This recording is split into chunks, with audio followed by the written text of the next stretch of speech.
sa ulo ng mga nagbabagang sports balita. Pinoy WBO Light Flyweight Champion Donnie Ahas Nietes umaasang makakasagupa si Nicaraguan WBC Flyweight titleist Roman Chocolatito Gonzalez sa susunod na taon. Samahang Basketball ng Pilipinas o SBP, ipapadala agad sa FIBA ang listahan ng 17-man Gilas Pilipinas National Pool. Alaska Aces hard-banging forward Calvin Abueva, kumpirmadong maglalaro sa season opener kontra Talk and Text tropang Texter sa Biyernes. Larong volleyball sa Pilipinas Incorporated o LVPI, kumpiyansa ang hosting rights ng 2016 World Women's Club Volleyball Championship. Former NBA star Lamar Odom, patuloy na bumubuti ang kalagayan sa isang ospital sa Las Vegas, Nevada. 7th seed Ivo Karlovic, walang hirap na nagmarcha patungong second round ng Erste Bank Tennis Open. Barcelona star striker Neymar, malakas na kandidato para sa 2015 FIFA Ballon d'Or Award. At Spanish cyclist Danny Moreno, sumanib na sa Team Movistar.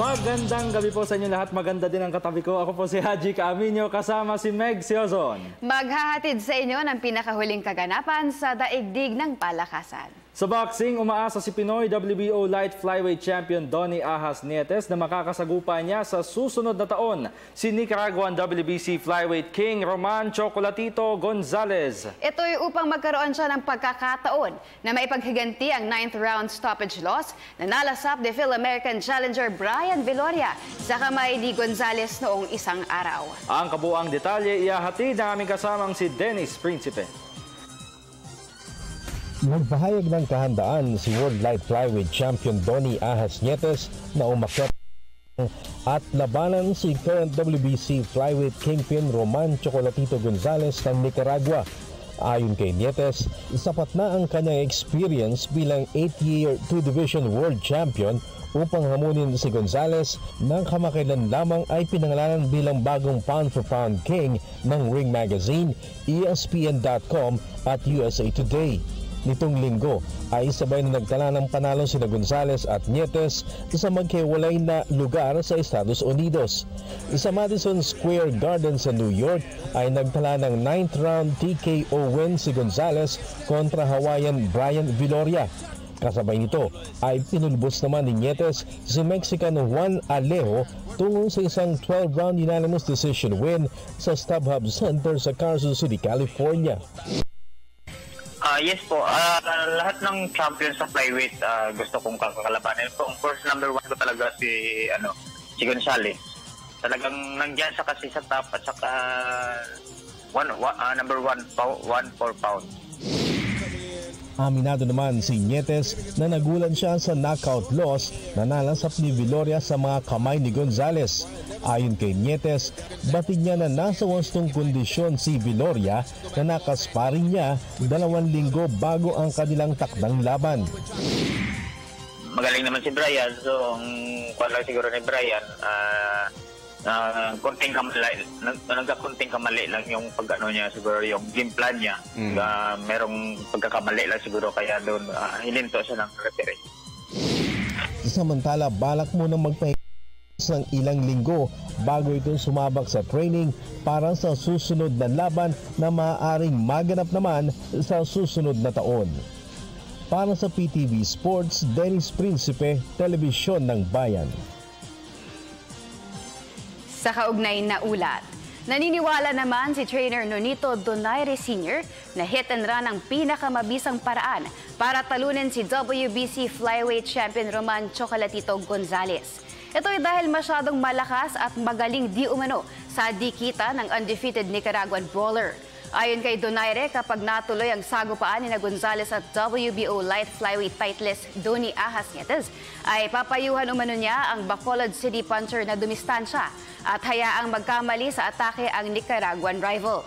Pero hindi tinanggi ni Donaire na mas tibay ang depensa ni Gonzales, kaya't kinakailangang maging masipag di umano sa pagpapakawala ng suntok si Nietes. Nitong weekend ay kapwa nakapagdepensa ng titulo ang dalawang boxers kung saan umani si Nietes ang 12-round unanimous decision win kontra Mexican rival Juan Alejo. Habang pinasuko naman ni Gonzales si Phil-American challenger Brian Viloria sa 9th round.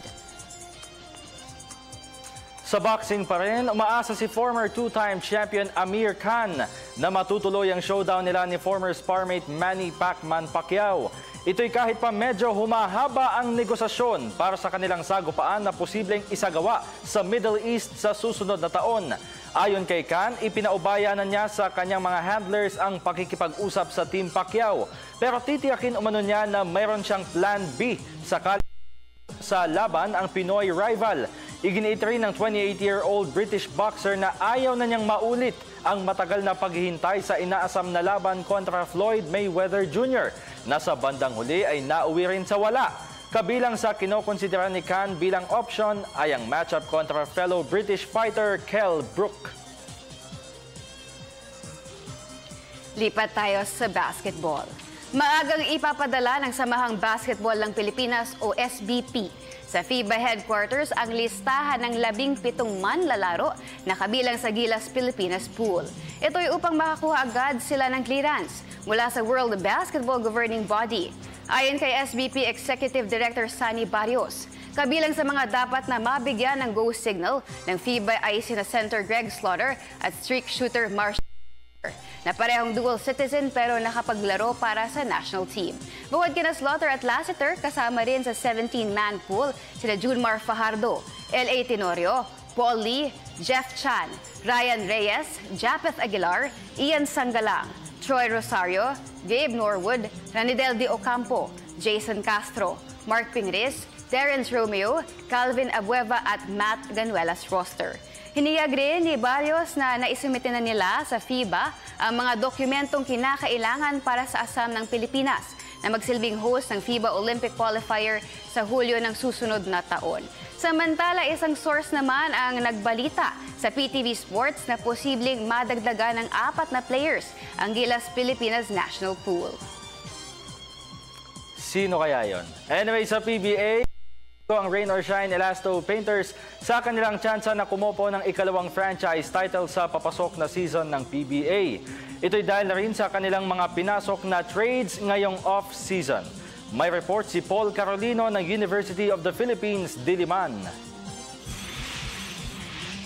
Tiwala ang Rain or Shine Elasto Painters coaching staff na magbubunga ng maganda ang kanilang ginawang build-up ngayong off-season. Kabilang sa mga na-acquire ng koponan ay sina center Jewel Ponferrada at rookies Maverick Ann Missy, Don Truliano at Josan Nimes. Habang pinakawalan naman nila sina point guard Jonathan Uyloan, shooting guard Ryan Aranya at power forward Jervy Cruz.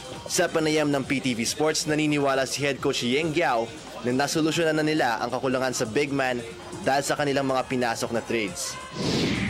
We can only get our consolation, validation, kung masasabi namin na after a few games na gumanda ang team natin, lumakas ang team natin, tama yung moves natin, na-validate natin, maski malungkot, maski masakit, meron namang kapalit, no? So we're hoping na ganun nga mangyayari, no? So talagang mga teams nagpapabata, nagpapalaki, no? So ganun yan kami. Ganun din kami. Sometimes you have to set aside your emotions, no, when making those decisions. Labis rin ang katuwa ni Giao sa consistency na ipinakita ng Rain or Shine sa nakalipas na 3 seasons ng liga. Ako, masaya ako. Kami, parati lang kami nandun. Araw, wala kami. Bukas ay sisimulan ng Rain or Shine ang kampanya sa season opening All-Filipino Conference katapat ang Star Hot Shots. Para sa PTV Sports, Paul Carolino, UP Diliman. Samantala, Ibinaling agad ni Alaska Aces star forward Calvin Abueva ang atensyon sa kanilang kampanya sa 41st season ng PBA. Ito ay matapos na maging bahagi siya ng Gilas Pilipinas na naglaro sa FIBA Asia Men's Championship sa China noong isang buwan. At ng Team Manila North na nakarating naman sa quarterfinals ng FIBA World 3x3 Championship sa Abu Dhabi, UAE nitong weekend. Narito ang report ni Ann Camavinas ng Sports Radio 918. Walang balak na magpahinga sa basketball activities si Alaska Aces hard-banging Calvin "The Beast" Abueva. Sa katunayan, 3 araw matapos na pamunuan niya ang kampanya ng Team Manila North sa FIBA World 3x3 Championship sa Abu Dhabi, UAE, ay nagbalik agad sa training camp ng Aces ang 6'2" Pampanggueño dribbler. Ayon kay Abueva, tiyak na maglalaro siya sa season opener kontra Talk and Text tropang Texters sa Biyernes. Gawin natin, trabaho natin, siyempre. Diba? So, nandun pa rin naman yung, yung focus, yung condition, diba? Kaya siguro, pero wala na sa Friday siguro maglaro. Nakakaramdam din, pero hindi naman natin pwede sayangan yung opportunity na binigay sa atin, diba? Kaya ito, diretso lang. Tiwala rin si Abueva na makakaya nilang makipagsabayan sa PBA Philippine Cup kahit pa lumakas ang lineup ng ilan sa kanilang mga karibal na koponan. Kaya siya rin siyempre paniniwala namin kung ano yung dapat na gawin namin, diba? Kaya siya na yung bahala kung anong maikot niya dito sa team namin ito. Pero sa amin, siyempre, noong last season na siyempre magkakasama na kami. May dagdag lang na 2-3 sa amin. Pero at pa rin yung pa rin yung ginagawa namin as a team yung last conference, diba?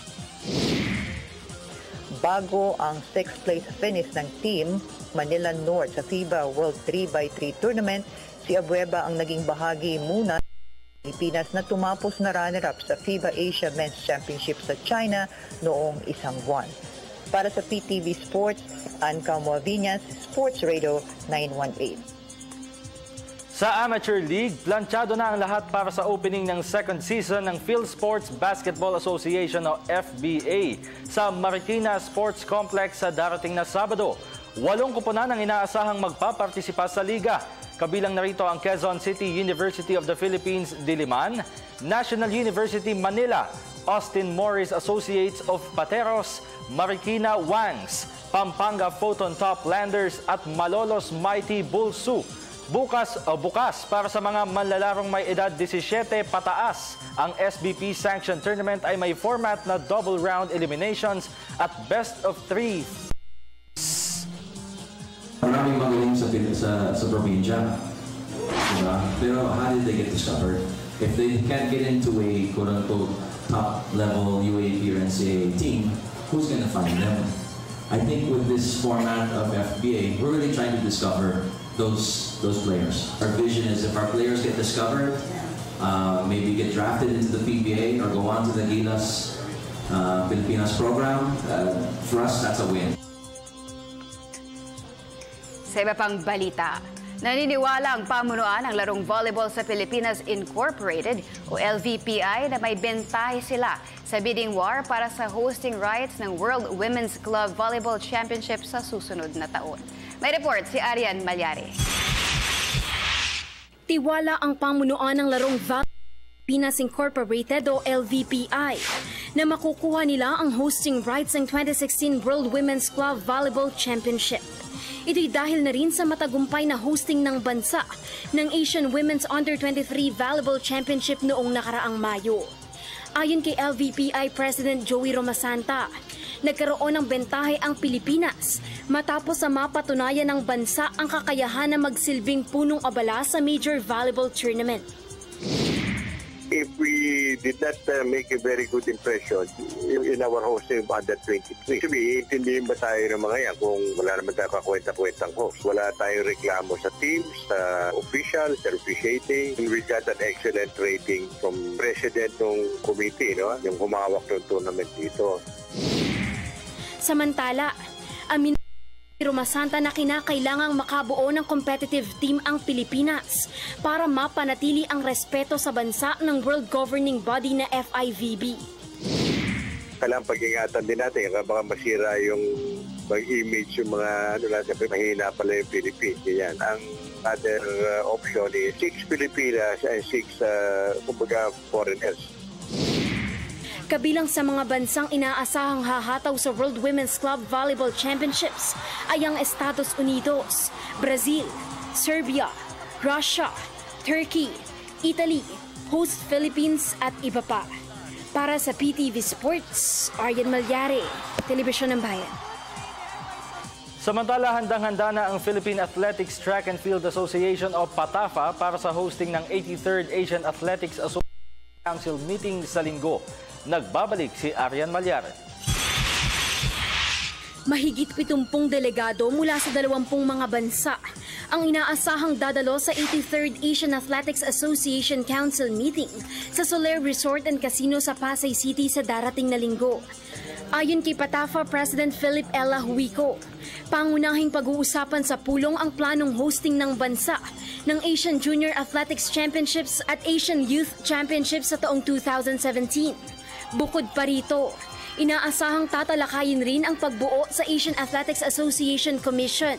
Gayon din ang final report sa nakalipas na Asian Athletics Championship sa Wuhan, China at iba pa. They will be trying to get a commitment from us to host the Junior Athletics Championship in 2017. And then the host for the Asian Grand Prix Series and the second Asian Youth Athletics Championship will also be discussed. So we have the youth and the junior athletics.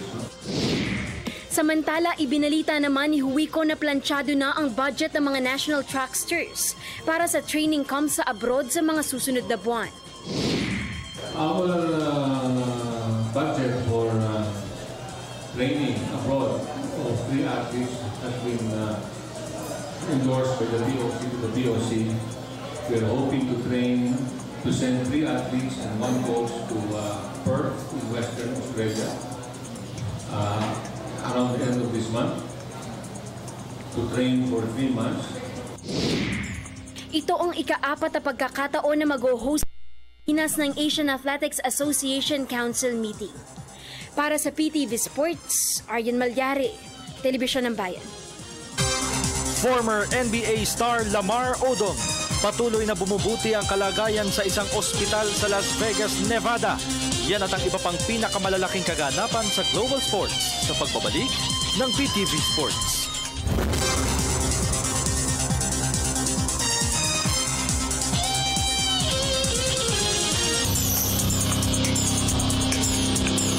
At nagbabalik ang PTV Sports sa NBA.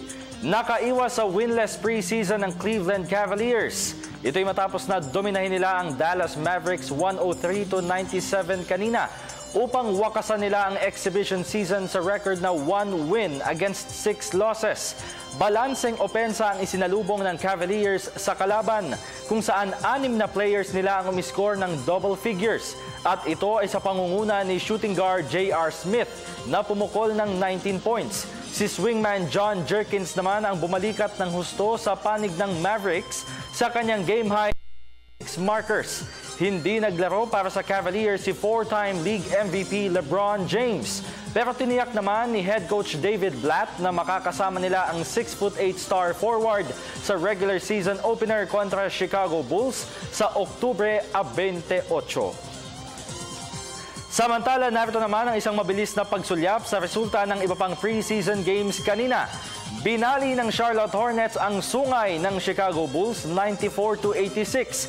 Binutas ng Boston Celtics ang marupok na Brooklyn Nets 111-105. Pinaulanan ng Rockets ng Houston ang nagulantang na New Orleans Pelicans 120-100.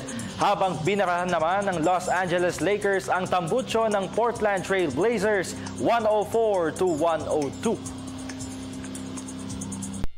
Samantala, tunghayan naman natin ang iba pang mga tampok na balitang sports sa labas ng bansa. Sa report ni Judith Karingal ng Sports Radio 918. Patuloy na bumubuti na ang kalagayan ni two-time NBA champion Lamar Odom. Kanina ay napabalitang nakakausap na at nakikipag-text na di umano ang 35-year-old former reality TV personality. Isang linggo matapos na matagpuan siyang walang malay sa isang hotel sa Crystal, Nevada. Pero patuloy pa rin sumasalang sa medical test si Odom at wala pa rin katiyakan kung kailan siya makakalabas ng hospital. Sinasabing lasing na lasing si Odom nang isugod sa hospital at may hinala pa ang mga otoridad na maaaring na overdose di umano siya sa ipinagbabawal na gamot. Sinimula na ni Ivo Karlovic ang title bid sa Erste Bank Open sa Vienna, Austria. Kagabi ay pinatalsik ng 7-seeded Croatian netter ang nakaduelong si unseeded Andrea Seppi ng Italy 7-6, 6-3 upang umusad sa second round. Hindi pinaporma ni Karlovic ang kalaban kung saan humataw siya ng 17 aces sa kabuuan ng match. Target ni Karlovic na makasungkit ng pang-7 career singles title.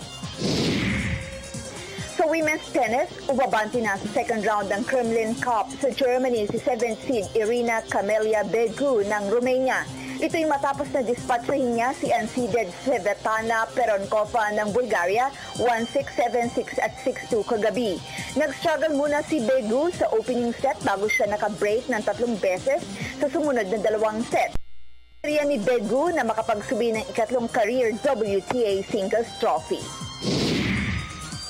Sa football, malaki ang tsansa na mapasama sa shortlist ng mga nominado para sa FIFA Ballon d'Or Award si Barcelona star striker Neymar. Ito'y dahil siya ang namumuno sa kampanya ng Barcelona sa Spanish League habang nagre-recover pa mula sa left knee injury ang kanyang teammate na si star forward Lionel Messi.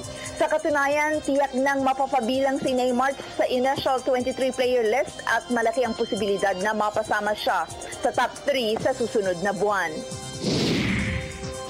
At sa cycling, sumanib na sa Team Movistar si Dani Moreno ng Spain. Kanina ay inianunsyo ng koponan na pinapirma na nila ang 34-year-old rider ng 2-year deal na tatagal 2017. Huling pumedal si Moreno para sa Katusha squad ngayong season kung saan tumapos siyang pang-siyam overall sa Spanish Vuelta noong isang buwan. Kabilang sa mga makakasama ni Moreno sa Team Movistar ay sina fellow Spaniard Alejandro Valverde at Colombian star Nairo Quintana. Para sa PTV Sports, Judy Caringal, Sports Radio 918.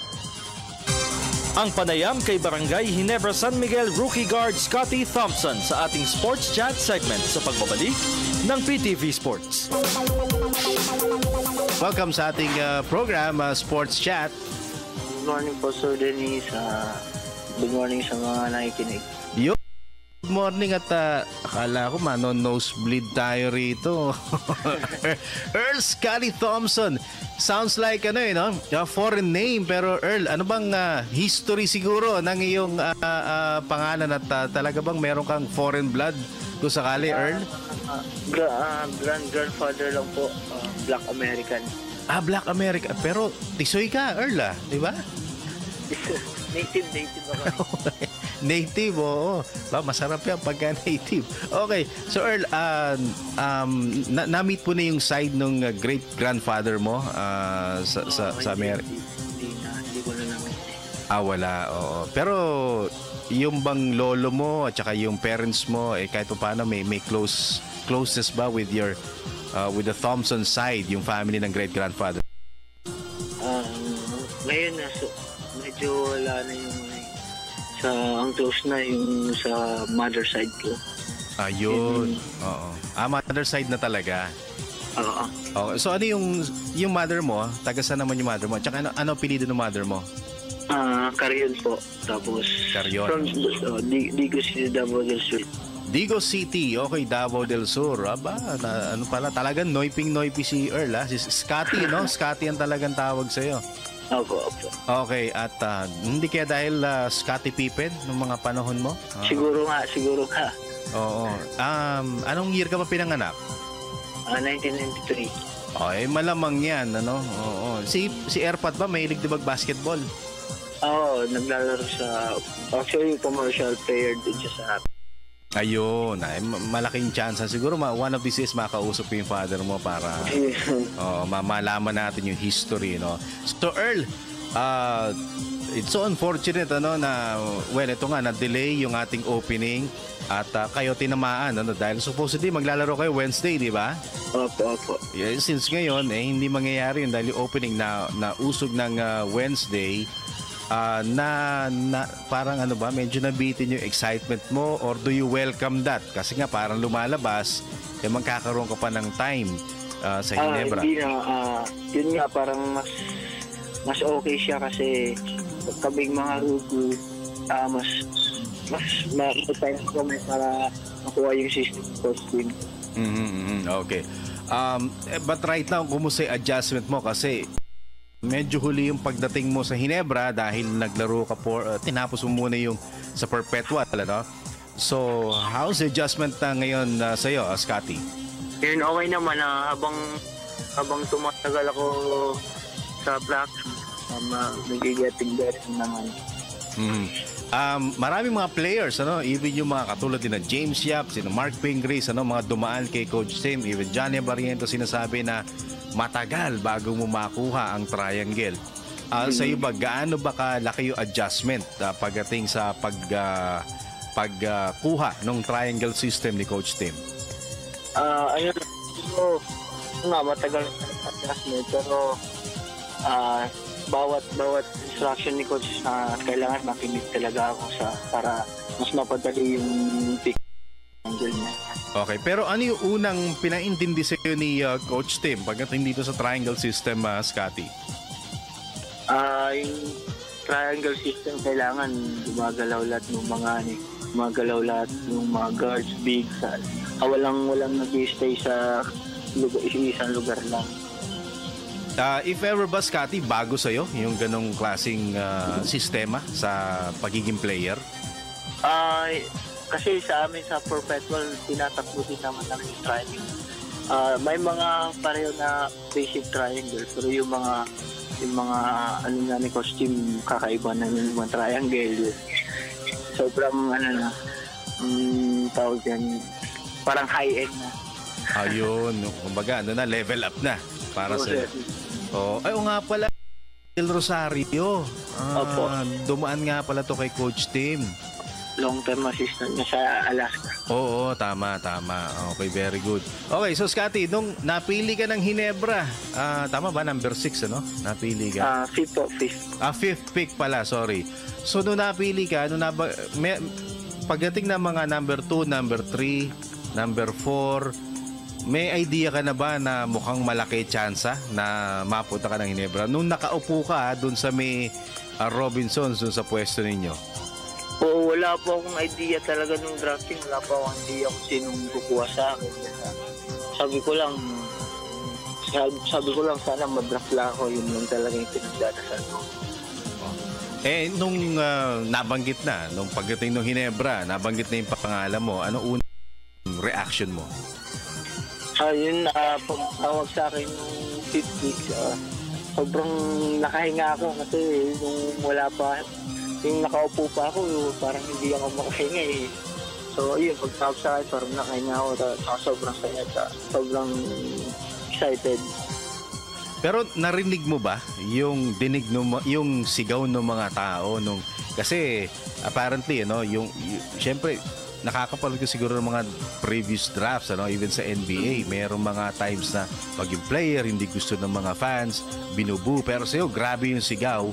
So yung ba na narinig mo ba yun? Pumasok ba sa iyo yun? At if ever ba naging feeling mo nun? Yun pagkatawag sa akin, tapos sobrang narinig ko yung crowd, sabi ko sobrang sarap maging Ginebra. Okay. Sa ngayon, na-feel mo na ba yung pagiging player ng Ginebra in terms of pag naglalakad ka sa labas? Meron bang pagbabago? Grabe yung mga fans ng Ginebra. Kahit saan ka mapunta talagang never say bye sila, kilalahan nila. So, kahit nga sa ensayo namin, parang game, nanonood. So, pero nung college ka, wala kang ganung masyadong more on sa campus ka lang siguro, no? Yung mga ganun, campus. Oo. So talagang, do you feel any pressure, Scotty, na biglang ganun, all of a sudden, merong ganong attention sa'yo, tapos Coach Tim Cone pa, Grand Slam, meron ka ba, tapos yun nga, sinasabi, nag-a-anchor talaga nung triangle, yung mga guards, ano, kasing pressure na feel mo ngayon na Scotty? Nakaka-pressure kasi lalo na sa mga fans baka broadcast ng expectation nila. Pero hindi ko na may iniisip din. Iniisip ko lang bago pa ako. So gusto ko muna matuto under Coach Tim. Okay. I remember one time, Scotty, na ang favorite mo na coach, si Tim? Coach Tim? Oo. Dati pa talaga kung saan si Coach Tim na team. Yun yung team na pinapanood ko lagi. Ayun. So, nung nag-Alaska siya, Alaska fan ka. Aba, matindi bakbakan ng Alaska Ginebra nun nung mga time niya sa Alaska? Oo nga eh. Oo. So, pag Alaska Ginebra, saan ka nun? Alaska ako nun. Nag-Coach Tim. Okay. So, nung nag-Pure Foods, nag-San Mig. Pure Foods din ako. Pure Foods ka rin. So, wala ka sa Ginebra ng mga time na yon. Pero kung pinakaunang pick ko talaga sa mga team, mga pag Santi Coach Tim. Pero gusto ko din Ginebra dati. Ayun, basta walang Alaska, Ginebra ka. Oo. Ayun. If ever ba, sino ba yung mga favorite players mo nung mga time na nanonood ka pa lang ng PBA? Yun, ang mga naabutan ko lang ng PBA, sila Mark Aguiwanay, sila Hatfield, sila Eric Mink, ayun, hindi mo naabutan yung mga naabutan ko, yung mga Baltabid. Pero Rodney Santos naabutan ko pa sila. Si Rodney. Oo, okay. So, ngayon na nakasama mo na yung Ginebra, parang may kababa, may excitement, yung unang practice mo, yung unang makasama mo sila, parang ano ko pa ba, yung tipong fan pa rin na, uy, iwa to Yun, yung unang kita ng get together, parang fan mode ako kasi nga, sila Marcagima, sila Kuya JJ, sila LA, sobrang na-starstruck noon pero nung practice na, pag kinakausap nila ako, tinuturuan nila, ginaguide ako nila sa triangle. So, yun, medyo nawala na. Tapos, yung kaba, medyo okay na. Excitement na lang yung meron. Ayun. So, nung get-together ninyo, ano ba nangyari? Kanino ka una nagpa-picture? Kay Kuya JJ tsaka Marcagima. Tapos, kay Coach T, lahat ng mga player. Bakit sila Mark una? Dahil sila ba unang mo nakatabi o talagang sila yung paborito mo rin sa Ginebra? Talagang sila natin si Fast and the Furious, talagang sila sikat na sikat sila. So, yun, talagang sa kanila ako unang nagpa-picture. Okay. Now, yung get-together na yan, naging masaya ba para sa'yo? At ano ba yan? Restaurant ba yan? Bahay? Bahay ni Coach Tim. Bahay ni Coach Tim Cone. Sa Alabang. So, yun. Naging masaya sila sa aming mga rookie kasi pinasayaw kami. Teka, ano yan? Parang initiation ninyo? Pinasayaw kayo? Ganun? Ay, sumayaw kami. Hindi lang rookie kasi yung mga bagong players. Pati yung mga bago? Kuya si Diva, Kuya Joe Divans, tapos sila Nico Salda. Okay, so paano? Isa-isa kayong sumayaw? Yung mga rookie sabay, tapos sila Joe, sila Nico. Isa-isa sila. Kumanta sila sigurado si Jody Vance, ano yan? Bigay na bigay yan. Sa venue nga nagsasayaw. So, ikaw naman, ano sinayaw mo? Sumayaw kami ng Twerk and Like Miley. Kami tatlo, nila Aljo, tsaka... Okay. Sa tanang ng buhay mo, ngayon ka lang ba sumayaw o sumasayaw ka na? Hindi naman. Sumasayaw ka naman. So, madali lang sa'yo mag-twerk.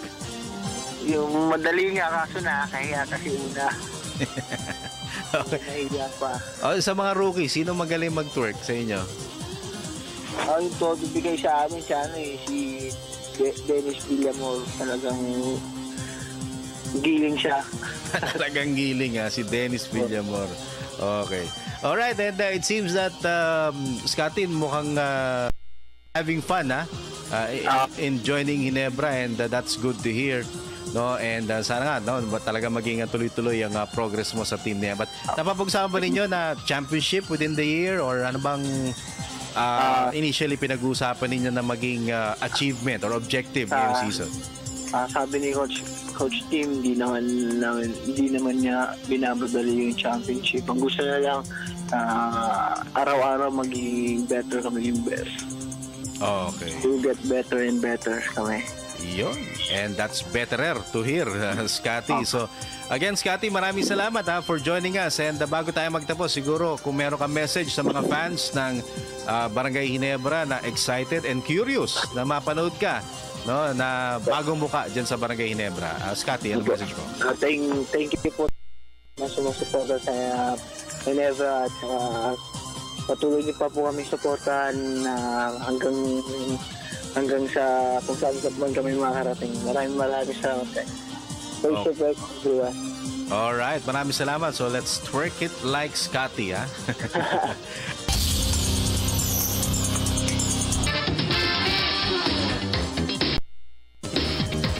At nagbabalik ang PTV Sport. At ayun na nga po mga kaibigan, Dennis Principe, ang kanyang one-on-one interview with Scotty Thompson.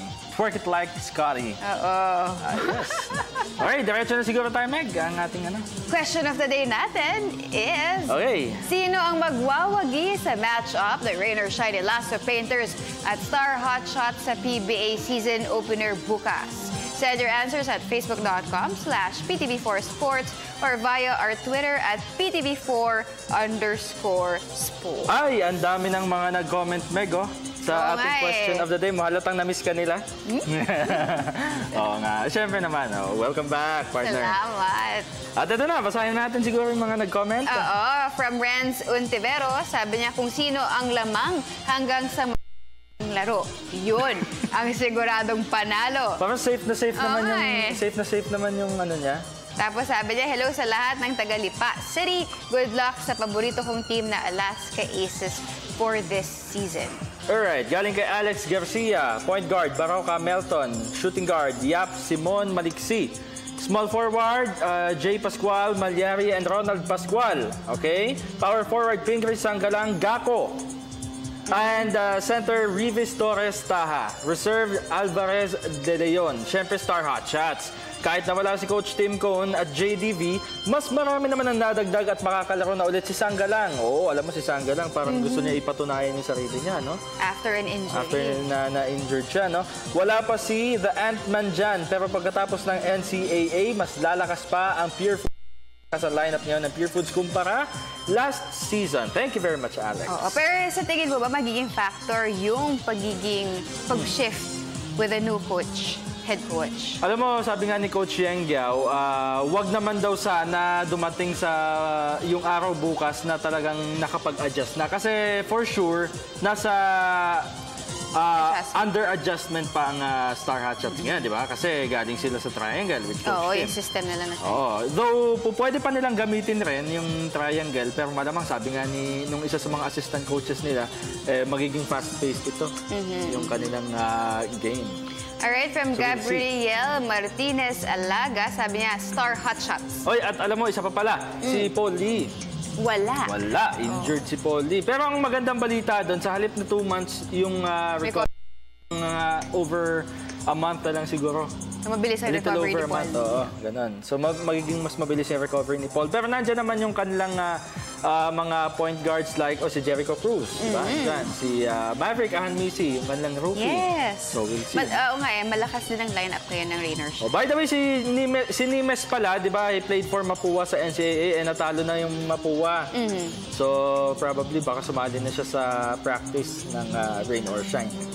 Alright, from Casey Ramos Perez, Star Hotshots po kasi ito po pa din yung lineup na nag-Grand Slam. Totoo yun. So kahit bagong sistema ang gagamitin nila, matagal na din silang magkakasama. At syempre, I'm a fan of Star Hotshots. Hi po, Idol Haji at Gwapo at Machong Dennis. Wow. At hi din po gandang Meg. Pabati naman po ako, Meg. So hi Ramos Perez and happy watching. Yes, galing kay JR Danyak, ROS po dahil first like at comment ako. Sana mabasa niyo po. Ikaw pala yung first.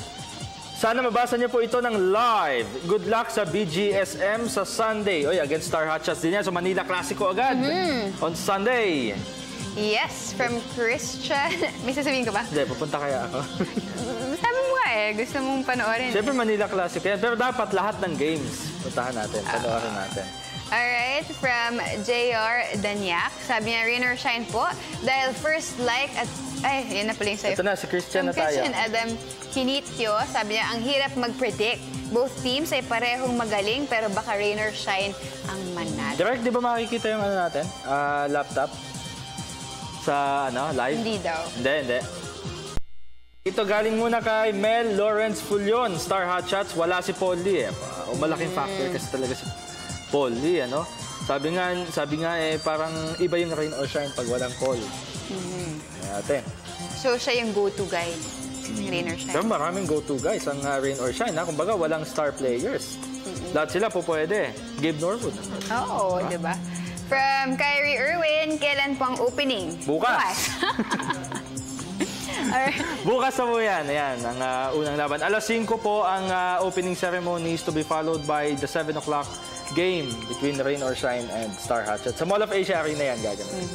From fans de la Peña, Hot Shot sana, kaya yun, pusuan lang. Puso lang. Jervy Arcilia, Rain or Shine yan, sir, kasi halos wala nang nagbago. Unlike sa Star Hot Shots, new system sila ngayon. Pabati naman po dyan mga idol. Lagi po ako nanonood ng show nyo almost 4 years. Simula nung 4 p.m. pa lang po kayo. Yan, salamat Jervy Arcilia. Thank you. From L. John Ashon, sabi niya, tingin ko rain or shine kasi yung core nila andun pa din. At unti lang ang pinagbago. Tapos yung Star Hot Shots daw, mga ngapapa dahil sa new system ni Coach Jason Webb. Nanatili yung core, konti lang nagbago. Nawala si Jonathan Oiloan, nawala si Ryan Aranya, nawala si Jervy Cruz. Yan. So yun, silang tatlo yung mga nawala. Si T.Y. Tang nag-retire. Oo nga family reasons. Family reasons naman yan. Ayun, so apat pa rin nawala sa Rain or Shine. Pero nagdagdag din sila, di ba? Like Jewel Ponterada. From Mike San Jose, sigurado yung team na sa letter S nagtatapos ang pangalan. Pero pinag-isip pa ako na ito ni Mike. Hot Shots. Ayun nga. Ang mananalo, Elson Razal Jr. Di ko alam. Bakit naman? Okay. From Brian Macabiog, malaking kawalan si Paulie, pero sana sanay sa ganyan si Coach Yeng. Dahil bagito pa si Coach Webb, baka masilat sila ng rain or shine. Pero hoping ako na manalo ang Star. Good luck. Okay, galing kay Adrian Gonzalo. Siyempre naman, ang super-duper idol kong team simula nung bata pa ako, ang Pure Food Star Hot Shots. Lakas ba naman ang lineup nila? Tapos si Ian Sanggalang nagbalik na. Meron pa Norbert Torres. Paano ba yan? Matakot na sila. Seymour. Seymour. Daming tawa. Seymour. Yan. Dami nga. Tanong ko lang po kung pwede pang isama si Scotty Thompson sa lineup ng BGSM. Oo naman. Bakit? Ano bang iniisip ni Adrian? Pabati na rin po kay Adrian Gonzalo. Ako yun. Thank you po. Scotty Thompson. BGSM hindi Star.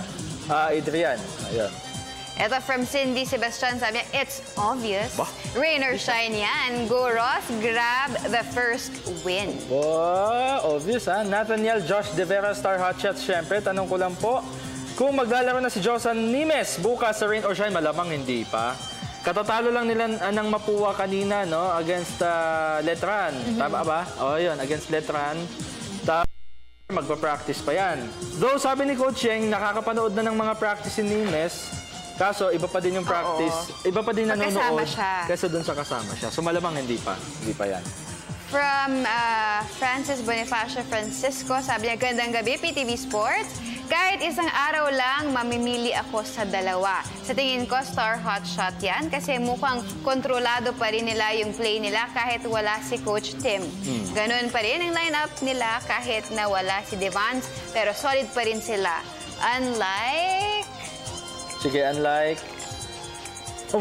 sa Rain or Shine, may nawala sa kanila at adjustment pa rin ng mga rookie at may iniinda ang poly nila. Kaya sa Star muna ako, pero solid Alaska Aces, faithful ako. Yan, may nabasa mo. Last two na lang. Si Sebastian, nabasa mo na? Okay, ito si Paul Leonard Abique, rain or shine dahil hindi nagbago ng coach. Ang Star Hotshots tingin ko, mga ngapapa. Ito, last na From Jose Antonio Salisi, rain or shine, mananalo kasi halos wala naman nagbago sa lineup nila, pati coaching staff. Babati sa asawa ko, si Unak, at mga anak ko na si Rachel at Rain Salisi. The best PTV Sports, tagal ko nanonood sa inyo. Nandyan pa. Okay, yun. Maraming salamat. Salamat po, maraming salamat ako. Nabitin naman tayo. Pasensya na sa mga hindi po nabasa sapagkat inabot na naman po tayo ng oras at sumisenyas na aming magiting na kasamahan na si Ruben Castillo for Senator. Tatakbo. Okay, masasalamat natin. Oy, syempre. Bago yan. Yes, masalamatan muna natin ang Sweet and Fit. Ayan, salamat po. At sa Biopatch Forest Sap Powder. Much po. Yan, sa ating sponsor. Siyempre, maraming salamat din sa View Blends, the House of Silhouettes, Mr. Amis Tumang, na Amazing Playground, Mr. Defriend of California Boo, Miss Babes of Dermesthetics, Frank and Marcel Graphics, My Jewelry Box, and of course, Fred Couture. Pagka pagod na po yung paa ninyo, gamitin nyo po yung Biopatch powder. Kasi pag ako, yan yung ginagamit ko pagka napapagod yung paa ko, di ba, palalakad, di ba? Tsaka yung pag nagbabasketball. At siyempre, for better tea and coffee experience siguro yung Sweet. Kinagamit mo namin yan. At batiin ko lang po si Joed Basar. Yan, yung dati kong kaklase nung high school ako. Sa anak daw niya na si Yuan at asawa ko na si Rodin. Thank you very much for watching. Jeffrey Lusterio, maraming salamat.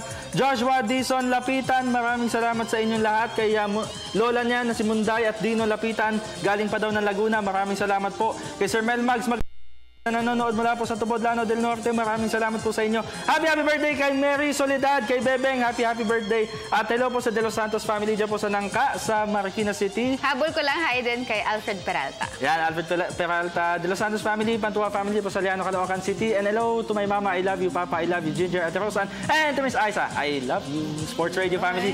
Maraming salamat po sa inyo patuloy na pagsuporta. At pansamantala sa ngalan po ni Idol Dennis Principe, ako po si Haji Camino. Megs Yoso. At hanggang bukas, ito po ang inyong paboritong PTV Sports.